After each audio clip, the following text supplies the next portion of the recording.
Now, when it comes to chasing our dreams or manifesting our vision, bringing into fruition the very thing that we desire most, it's easy to get caught up in the very first step. And when I say the very first step, I mean literally.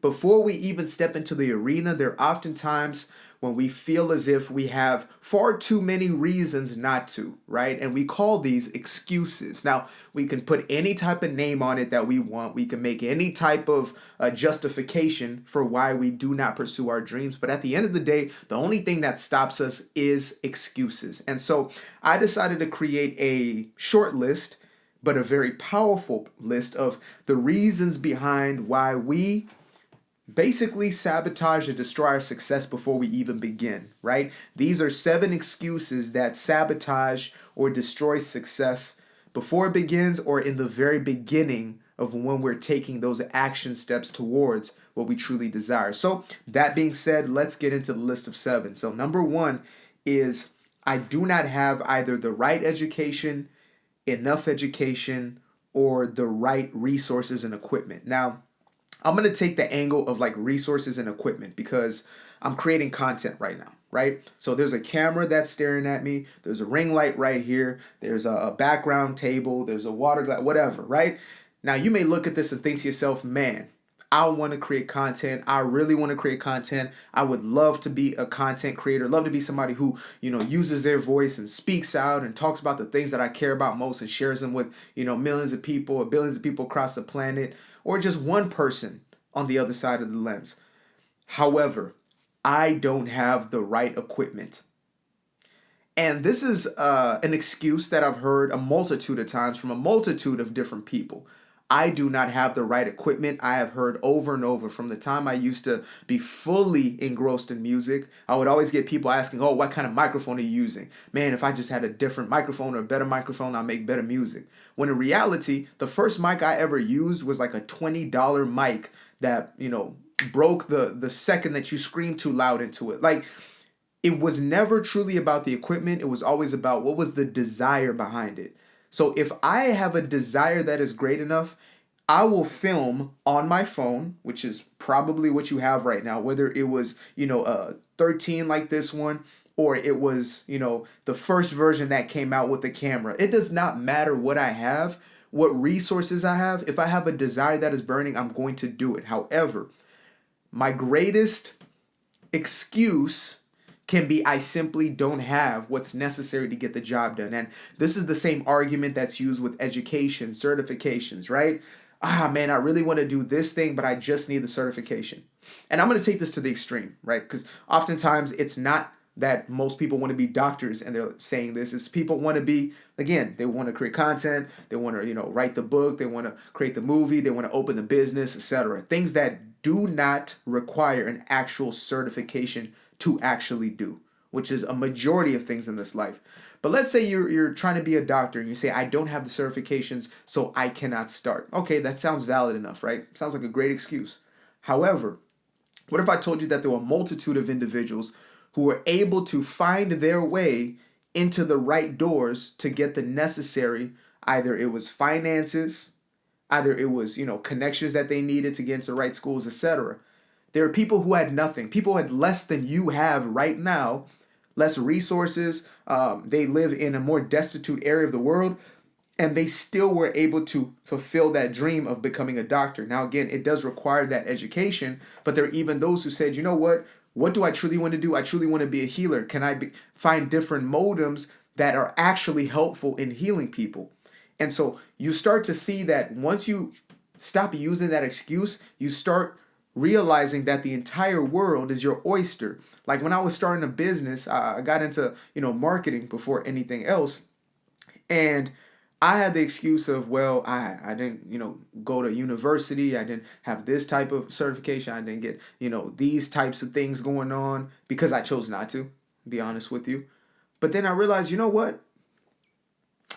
I can choose to call, contact, email 100 people every single day, and eventually somebody will hit me back up and give me a chance. Like, there are good odds of that, right? There's at least one person out of 1,000 people who will respond to me and be like, you know what? I will be your first client. Let's see what you can do, right? That is an option. And so when we get down to it, it's really, are we willing to be resourceful as opposed to do we have the resources? So that's number one. Number two is, and I love this subject because it's close to heart, and it's one that most people use, again, to stop them from even starting a journey. And they get very jaded and they get very resentful in the beginning of their journey simply because of this one. And that is, I do not have the support system around me. I do not have a structure of support. I don't have people who love me, who support me. My family doesn't support me. My friends don't support me. My colleagues don't support me. People don't see the vision that I have. And therefore, I cannot do what I truly want to do. Well, besides the entire 20-minute video that I created like a week ago about this, which you should definitely go check out. It's called When They Don't Support Your Dreams, I believe. You do not, and I repeat, do not need anybody's support in order to pursue your dream. That might sound crazy to you. Thinking to yourself, well, I want to start a business. I need clients. I need people. No. In order to start the business, you literally need nobody there. It is only you who is making the conscious decision to create that business, to start that business. Now, once you make that decision and you start to buy into yourself, the more you buy into yourself, you'll have others buy into you. So maybe you're leasing a building. The first person you need to buy into you is the person who's going to give you either the funding or is going to lease the building out to you, right? So therefore, it's not your mama, not your sister, not your uncle, not your auntie, not your daddy, not your cousins. Nobody is having to buy into you who's around you. It's simply maybe that banker. And they buy into you because you buy into you. It's always that way. It's never the other way around. When I first started creating content, right? I think Instagram was like the first platform I really started going in on. And when I first started getting my first few followers, I felt like I was talking to crickets. Like I felt like I was talking to nobody really. There was no interaction, no responses, no, back and forth engagement. But I continued to do it and continue to develop that inner belief until finally where people were swarming in, just like I'm doing as I'm building this platform, YouTube. Like for too long, I said to myself, man, it's going to take long. It's going to do this. Like all these excuses were piling up. Man, nobody supporting me. Man, why are people not jumping from the other platforms? I got 20K on Instagram. Why they're not jumping on YouTube? But then I said, you know what? No, I buy into me on YouTube and then everybody else will do the same, period. And so you have to buy into you first and everybody around you will follow. And if they don't, that's on them. Most people are too insecure to see somebody succeed and feel happy for them in the first place. That's a whole nother video for a whole different time. Number 3, I have too much on my plate. I have too many responsibilities. Now, I love this one. I love this one because it sounds so valid. And you have people, like the older you get, the more valid it sounds, right? The more the responsibility card is played. And so you have kids, you have jobs, you have spouses, you have mortgages, you have this, you have that. You have just a multitude of responsibilities that you have that are the excuse of why you cannot do what you want to do. Okay. So then tell me how a mother of, I believe, 4 or 5 children, single mother of 4 or 5 children with 2 jobs, ends up saying, I don't want to leave my kids at home anymore, but I want to be able to secure their future. And so she decides to leave those jobs, and instead she puts out, the word that she's willing to watch other people's kids since she already has a daycare in her home anyway, right?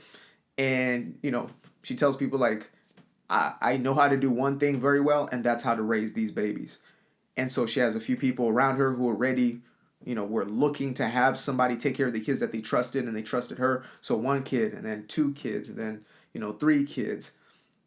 And actually, no, scratch that. The part of the story, I think she already didn't have the job. She was now fully taking care of the kids. She had left the 2 jobs, was now only taking care of the kids, didn't have any money to feed the kids. And she wanted to find a way that she could feed her kids. That was the initial driver. So, fast forward. Now she has 1 more kid. Now 2 kids are coming in, 3 more kids, 5 kids, 10 kids. And she eventually has literally an entire daycare center for these children where people are paying her to watch their kids, something she was already doing anyway.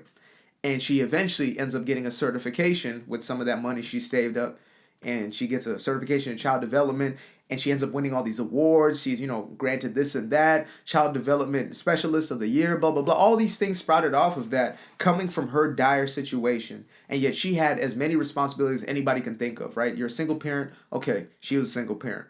I got 4 kids. She had 5 kids. Now she had a multitude of even more kids, right? I got a job, she got 2 jobs. So it's like you can always find somebody somewhere who had more on their plate that was able to do the things that you desire to do, or was able to chase and pursue their purpose. Always, right? You say, I got 1 leg, somebody's got none. Like, that is the reality. Somebody out there with far less is doing exactly what you want. Somebody who came from worse circumstances than you came from is doing far more. And so that is your reality check to say that is not your excuse. So scratch number 3. Number 4 is relationships. This is also a very good one. Especially when it comes to, I don't have the time because I got to take care of the house, or I don't have the time because I got to be the breadwinner, whatever it is. Like, my spouse will think this, or my spouse will think that. Like, those type of relationships are huge. But also there is when we get ourselves into these toxic relationships, right? When we unconsciously get ourselves into a toxic relationship, still by choice. Let's not forget that part. And we find ourselves making excuses as to why, because of how detrimental, how toxic the environment is, we simply cannot do the things that we love. And so we actually use the toxic relationship as a means to get out of pursuing our purpose. It's a means of, not writing the book, or not creating the movie, or not building the business. That's all we're really doing at the end of the day. When we get into these toxic relationships, is to make sure that we continue and to perpetuate the same story, the same narrative that has kept us in the very same place, so we don't actually have to step out that comfort zone. Now, let's say you're in a healthy relationship and it's just, what about time with my spouse? Okay, perfect. If you're already spending like quality time with your spouse, beautiful. You're already ahead of the ballpark, because most people are not doing that. Most people are just using it again as a pure excuse. But if you are, let's say you got date nights, man, me and my wife barely see each other. Me and my husband barely see each other. So we got to arrange different ways just to make sure that time is done. Okay, perfect. Then go on your phone, go to Screen Time. It's an app that's directly on your phone, and check how much screen time that you're spending. And if you're spending as much time on your screen as you are with your spouse, or more time on your screen, I'm telling you right now that it is an absolute excuse, and you need to drop it. You ain't worried about your spouse like that. You worry about your screen. Now, if you don't, let's say you're spending a majority of, that quality time with your spouse, then there's a time when your spouse goes to sleep, or when your spouse is asleep, when your girlfriend, boyfriend, whoever is asleep, where you can do those things, where you can invest into your dream, invest into your purpose, where you can build the skill sets necessary, or build the business and build the book of business, etc., when that person is not available. Yeah. Number 5. This one's a real sensitive one, and I'm going to tread lightly on this one, but I'm going to still be honest, and I'm going to be straightforward. I don't know if you guys can see this white thing on my shirt, but I can. I'm going to be honest on this one. It's I'm not feeling well. This could be either at the most minimal, which is I have like a cold, or I have a sneeze, or it's a manifestation of a dis-ease within the body, or ailment. Now, all I'm going to say for this one is I have now had the opportunity to meet people face to face who are going through situations and circumstances far greater than anything most of us could imagine when it comes to their health. And yet they are doing more than the person who has, quote unquote, on paper, perfect health, or at least good enough health. There are people who literally are unable to move from their beds and are still making it happen. Like, I'll give you a great example that we might all know, which is Stephen Hawking, right? A man who literally spent his entire life, I think it was cerebral palsy or something of that nature, in a wheelchair, only able to move his finger. And this guy became one of the greatest scientists of all time. Of all time. Did some of the greatest research and findings, etc., that we still apply and use today. Discoveries that were revolutionary, groundbreaking, and yet he could only move his finger. Imagine that. Moving his finger was the only ability that he had. Everything else was vegetated. And yet he was able to bring his dreams into fruition. So if you're triggered by that one, then that's on you. Like, seriously. Because you're probably not in that case right now. You're probably not. Maybe you know somebody who is, but you're probably not. And if you're in a place that is any better than that, and you still have an excuse as to not do it, then it's just an excuse and it's not actually a truly valid reason. Number 6, this one's good. This one's for the religious folk. Well, you can be non-religious too, but mostly for the religious folks. I'm waiting on God's timing. I've heard this one from everything from, not actually going out into the dating pool and, talking to people and getting to know people. That's a big one. But when it comes to careers, when it comes to purpose, mission, vocation, this is huge. Waiting on God's time. I'm just waiting on a message from God. I'm waiting for a sign to fall up out the sky, hit me over the head, and tell me now is the time. I got news for you. There is no such thing as perfect timing. There's no such thing as God's perfect timing, other than the time that you have right now. So I'll say that in a different way. God's timing is right here, right now. The fact that you are here, living, breathing, having your being on this planet means it is your time to execute right now. There was no better time for me to film this video than right now. No matter what responsibilities or obligations I felt I had, no matter what dishes had to be washed, no matter what clothes had to be put away, this was the perfect timing to do exactly this. And so if you are waiting on perfect timing or perfect alignment or, synchronicity to come into place, God's timing, I'm telling you right now that this is it. Tomorrow is not it. Because there is no tomorrow. There's only another present moment. There's only another right here, right now. So I would highly suggest that you do what is best for you and do it right here, right now. So that one is null and void. And the last one is I need to heal first. So this one is more geared towards emotional healing, or specifically towards emotional healing. This is a deep one.